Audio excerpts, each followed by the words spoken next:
भागीरथी मांझी जी उड़ीसा से और उपस्थित तमाम सज्जनों, माताओं और बहनों, बड़े दुख की बात है कि आज झारखंड में भी पलायन को रोकने के लिए कोई विशेष प्रयास नहीं किया जा रहा है। पलायन की बात होती है, मैं लगभग 6-7 सालों से दिल्ली शहर में या दिल्ली से बाहर रह रहे हैं ऐसे लोगों के लिए मैं कार्य करता रहा हूं और कर रहा हूं जिनका यहाँ आर्थिक शोषण, शारीरिक शोषण, मानसिक शोषण, जो हमारे झारखंड की आदिवासी बालाएं यहाँ आती हैं, किसी ना किसी रूप से जो घरेलू नौकर और नौकरानी के रूप में काम करते हैं, उनका यहाँ शोषण होता है। चाहे वो आर्थिक शोषण हो, शारीरिक शोषण हो, मानसिक शोषण हो, किसी न किसी रूप से। अभी कुछ दिन पहले की घटना है, ये 11 जनवरी जगतपुरी में 3 साल से काम करने वाली एक लड़की आत्महत्या कर लेती है। अब उसको मार दिया गया या उसने आत्महत्या किया, इसे कोई पता नहीं। लेकिन जब उसके लिए मैंने आवाज उठाया, यहाँ मैं कमिश्नर ऑफ पुलिस तक गया, हमें कोई विशेष सहायता नहीं मिला। हमारे बीच में हमारे सांसद श्री अर्जुन मुंडा जी हैं। मैं उनसे आग्रह करना चाहता हूँ, निवेदन करना चाहता हूँ कि आज हमारे झारखंड से लाखों के तादाद में यहाँ काम करने वाले आते हैं, लेकिन उनकी सुरक्षा का कोई भी मापदंड अभी तक निश्चित नहीं किया गया। आज तक आप लोगों ने देखा होगा, सुना होगा, अभी 3-4 दिन पहले 18 मार्च को 1 लीटर तेल की चोरी के आरोप में एक बिहार के युवक को 3 तले छत से फेंक दिया गया और आज वो जीवन और मौत के बीच संघर्ष कर रहा है सफदरगंज हॉस्पिटल में।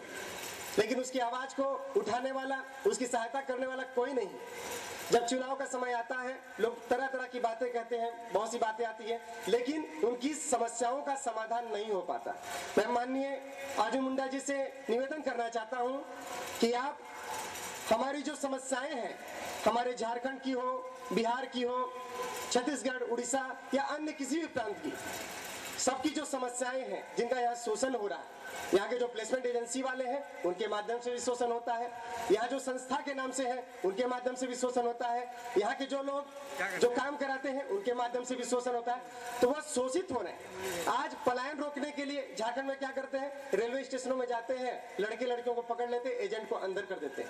ये समाधान नहीं है, हमें समाधान चाहिए।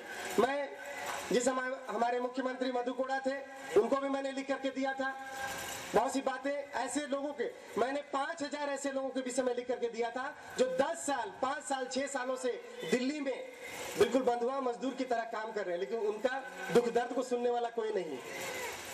अभी ये जनकपुरी में एक लड़की है, 6 सालों से काम कर रही है। किसी घर में काम करती है तो क्रिकेट एसोसिएशन के बहुत बड़े अध्यक्ष है या बहुत बड़े आदमी है, वहां पुलिस भी हाथ नहीं डालती। उसकी सहायता कौन करे? वो घर जाने के लिए विवश है, लेकिन उसको घर पहुंचाने वाला कोई नहीं। आज बहुत बड़ी समस्या है कि हमारे यहाँ के जो लोग यहाँ अगर दिल्ली नहीं आए तो शायद दिल्ली का चूल्हा जलना बंद हो जाए। हमारे झारखंड के लोग इतने मेहनती होते हैं, उनकी मेहनत के कारण इतने ईमानदार होते हैं, भोले भाले होते हैं कि बेचारे 1 साल, 2 साल, 3 साल, 5 साल, 6 साल इतने दिनों तक काम करते रहते हैं। ना तो उनके पैसे का पता रहता है, ना उनका कुछ पता रहता है, कुछ नहीं होता है उनका। लेकिन मैं माननीय महासचिव महोदय जो भारतीय जनता पार्टी के अभी नियुक्त किए गए हैं, श्री अर्जुन मुंडा जी से, माननीय सांसद अनुसुईया यूके जी मध्य प्रदेश जो आई उनसे और भागीरथी मांझी जी से, इन तीनों से विनम्र निवेदन करना चाहता हूं कि ऐसी लोगों की जो समस्याएं हैं, पलायन को तो हमारी झारखंड सरकार या कहीं से भी रोकना संभव नहीं दिखाई दे रहा है, क्योंकि कोई वहां पर इस तरह का कार्य नहीं हो रहा है। तो कम से कम इतना किया जाए कि जो लोग वहां से अपने दुख के लिए, अपनी गरीबी से त्रस्त होकर यहाँ दूसरे के घरों में बहू बेटियां जो दूसरों के घरों में नौकर और नौकरानियों के रूप में काम करते हैं, उनके लिए कुछ सुरक्षा प्रदान की जाए। उनके लिए कुछ ऐसा किया जाए कि अगर किसी कारणवश अगर उनकी मृत्यु हो जाती है तो कुछ ऐसा बीमा वगैरह उनका कराया जाए, उनका अपना अकाउंट नंबर खोला जाए, उनका रजिस्ट्रेशन किया जाए, ताकि कितने लोग यहाँ काम कर रहे हैं उनका पता चले।